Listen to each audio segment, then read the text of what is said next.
And open the door. There he is. A wild-eyed young man in a tattered lab coat confronts you. His beard is bushy and unkempt, but bare patches of skin show through. You there! Who are you? How dare you enter my domain?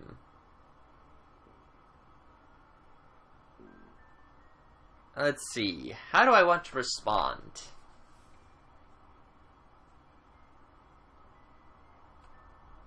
I'm Mei Li. Pleased to meet you. I am not pleased to meet you, and you stand as a trespasser in my sovereign territory.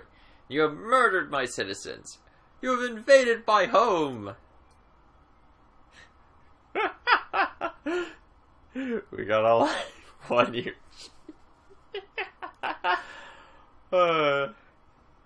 You are a murderer, a monster. You will pay. I am Philip Rex, the Night King of Slaughter and Bioscience. I will have you banished for your transgressions, sir. Banished to the underworld, left to the ravages of the all-powerful Billy! Hold still while I fetch the robots that will banish you. Well, your peasants opened fire on me. I destroyed them in self-defense. No, they wouldn't do that. They are gentle and kind. You are an outsider. You don't understand the bond of trust and respect that we shared. I did my best to make life good for the peasantry. I scrubbed their plastic cases on a daily basis, and I crooned pleasing melodies to ease their troubled minds. But those days are over now. My peasants are dead. You destroyed something beautiful.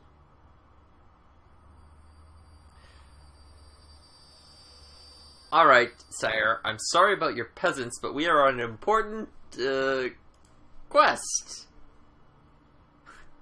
The grief on his face instantly vanishes. Oh, well, that changes everything. Perilous quests and civilian casualties go together like chocolate and peanut butter. I can't stay mad at you for that.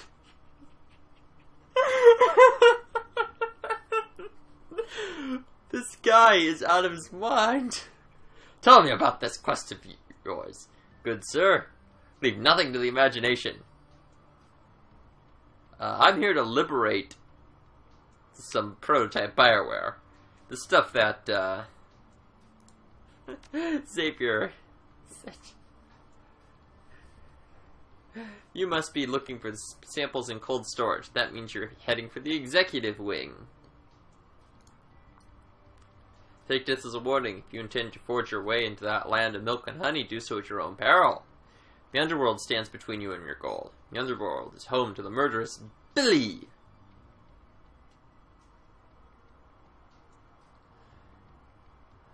I think I've read about this Billy. He was the basilisk, right?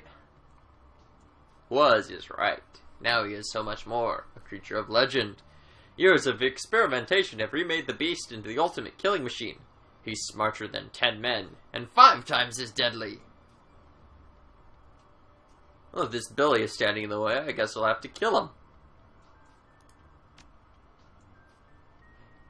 Is Snake doing Shadowrun too? Huh. A fool's errand. He tried to kill Billy once. He thought that by eating the beast we could steal its power. Hubris. Billy developed right friend for his insolence, and the last remaining copy of Keycard E was lost. He was a beautiful fool, that Heiner. I told him that we didn't need to eat Billy, that we could survive indefinitely on synthesized cardiac tissue and choco nubs.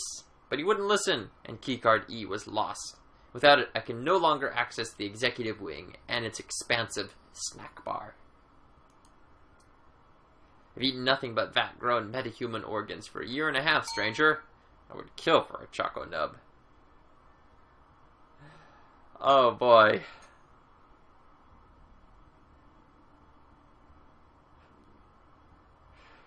Oh boy. Okay, well, let's get on it. Get up, be persuaded. I will help you. The ragged lab tech fishes into his coat with a bony hand, produces a strip of plastic. He presents it to you. This is my most prized possession. The incorporeal keycard B. Using this, you can descend into the underworld and face Billy. If you should survive the encounter, search for the long-missing keycard E. Use it to reopen the executive wing, and I will see to it that you are richly rewarded. Oh, I love this guy.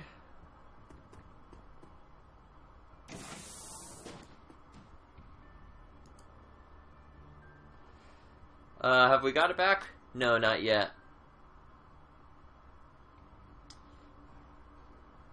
Let's see. I want to know about the prototype BioWare. It's BioWare. Pretty standard stuff. Pain editors, trauma dampeners, orthoskin. That can't be what you're developing here.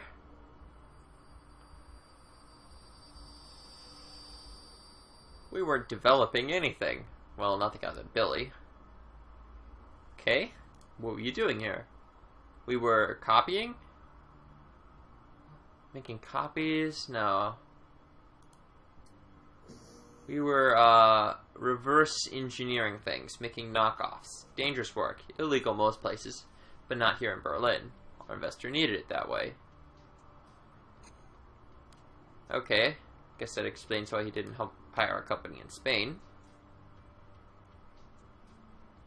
There is no law. Just have to be careful. Copies were good, just like the real thing, but who cares? It's all meat in the end.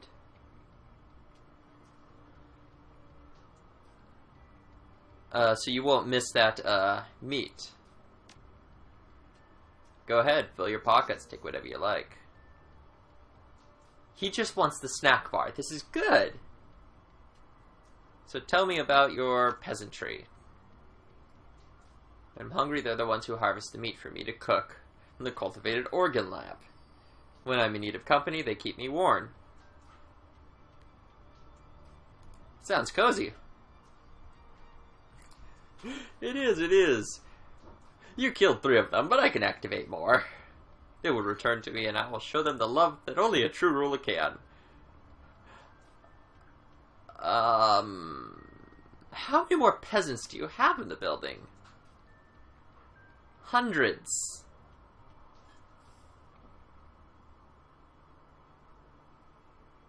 If he has hundreds of these, why didn't... If he has hundreds, why didn't he send them down into the basement to retrieve keycard E?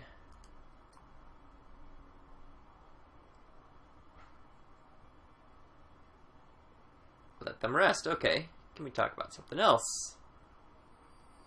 Maybe you could use your peasants to kill Billy for you. My peasants sent against that monster? Never. I would tell you there would be a massacre. I won't have that blood on my hand. Okay. So, tell me a little more about this underworld. Nightmarish labyrinth of dripping pipes and filthy brickwork. Okay. Strange that somebody would build a labyrinth under a biotech company. It is, isn't it? It's a mystery. A conundrum. What could they have intended it for? Torture of the innocent? Perhaps the builders had the...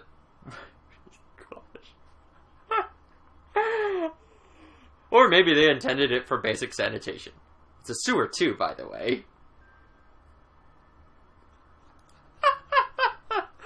But it's also a nightmarish labyrinth of... Oh yeah, I gotcha. Oh, so what happened here? Began with a spilt cup of soy calf and ended in terror and blood.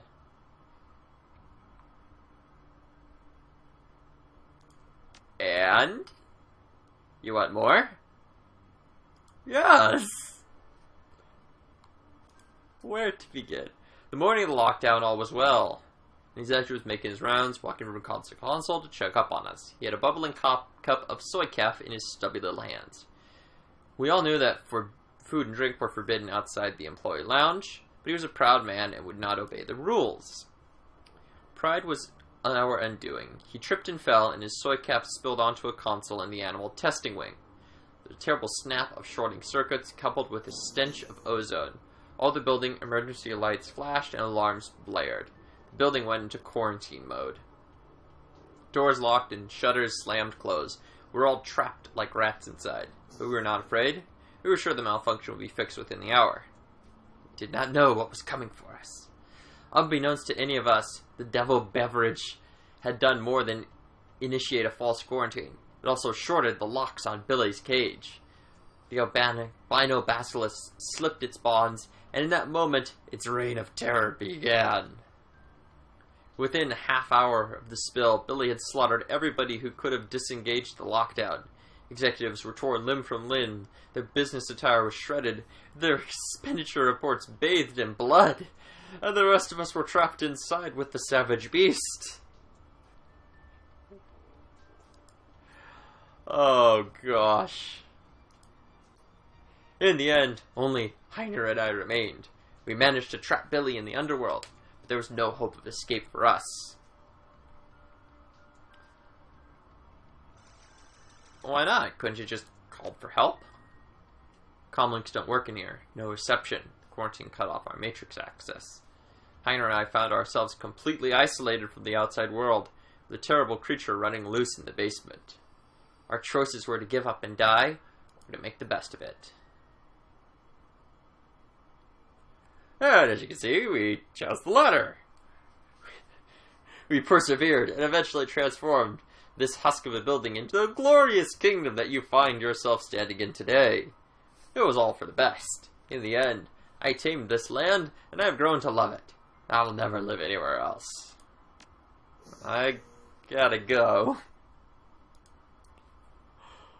Oh, this guy. This quest.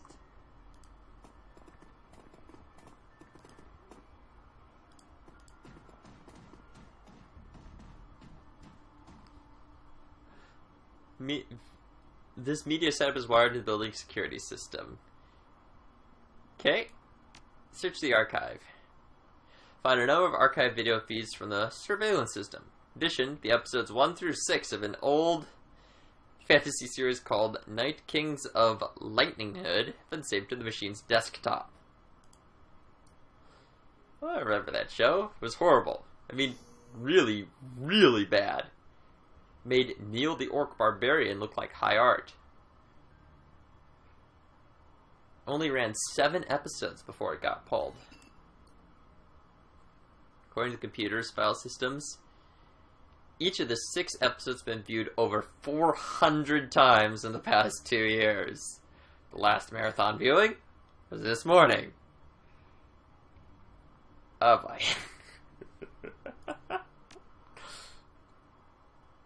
As the video feed kicks in, Philip is engaged in an animated discussion with somebody who's standing just outside camera range. You can see his shoes in the shadow and nothing more. Look, we've survived this long. If we play our cards right and do the proper bit of rationing, I expect we can live off the excess executive snack bar for a long time to come. We'll have plenty of fat and sugar. Those won't be a problem. We've got mixed nuts for protein. We can get our vitamins and minerals from the diet bars. There aren't many of those, but like I said, we'll ration. I'd be willing to bet that we can hold out for 2 or 3 months on what's stashed away in the snack bar. We're sure to be rescued before we run dry. Sure. You're fooling yourself, man. Ignoring an unpleasant truth rather than facing it. They accept the fact that we could be stuck in here for the long haul. Snacks are great and all, but they can't be our staple food stuff. We need to stretch them out as far as humanly possible, and that means supplementing them with something more substantial. You don't mean. Look, just think of it like farming, right? If we look after our crops, we'll always have food to eat. We have enough supplies on hand to keep the tissue cultures in the OrgChem wing growing indefinitely. What I'm talking about is growing meat for our own survival. That's all it is. Not a human meat, Phil. Synthetic hearts and livers and kidneys. Grown to be implanted into people like you and me.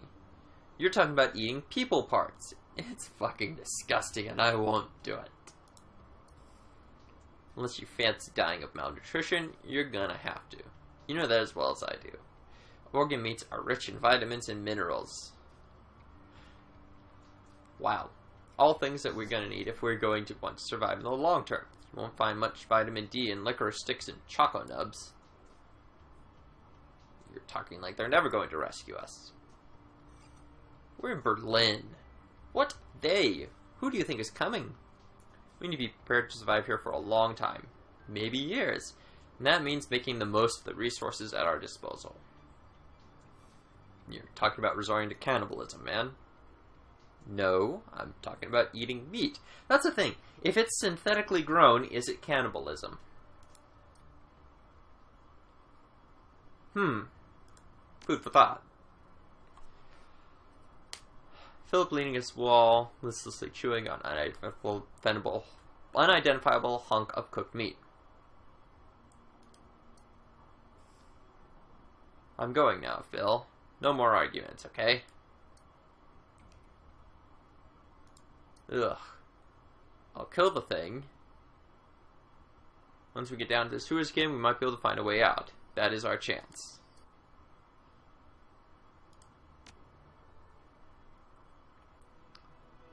Philip is in the corner. Oh boy. Hang on a sec. Where are my options?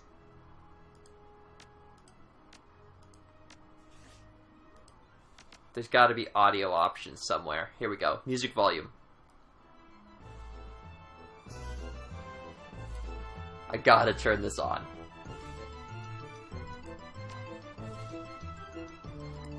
Cheap synthesized music pipes in from somewhere off screen.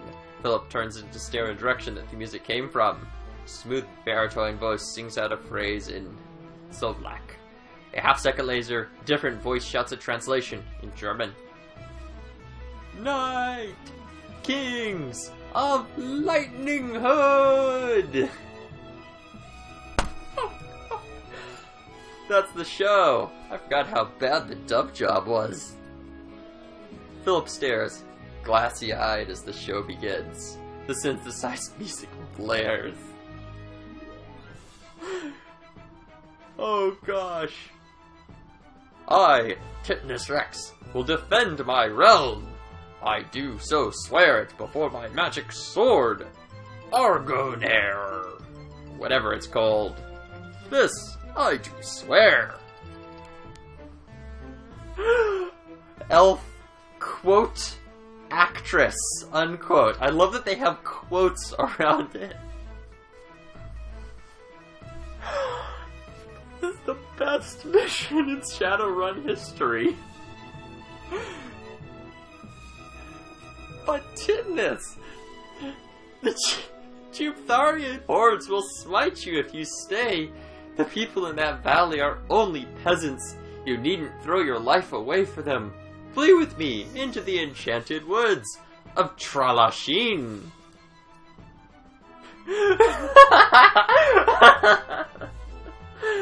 Please make this stop. My life is sworn to protect those peasants, she-elf. Run back to your enchanted trees if you will, but a Night King will never flee. But Titnus, you cannot die. I love you. Then go to your father and beseech him to rally his elf troops southward. For if Titnus Rex falls, Lightning Hood will fall, and Lightning Hood will not fall. The troll goes on, audibly struggling to emote and occasionally tripping over his lines. Overall, the acting quality is roughly on par with what you'd expect from a primary school Christmas pageant. Philip stares at the screen, listlessly chewing his meat. His nose wrinkled in distaste, and his fists clench and unclench.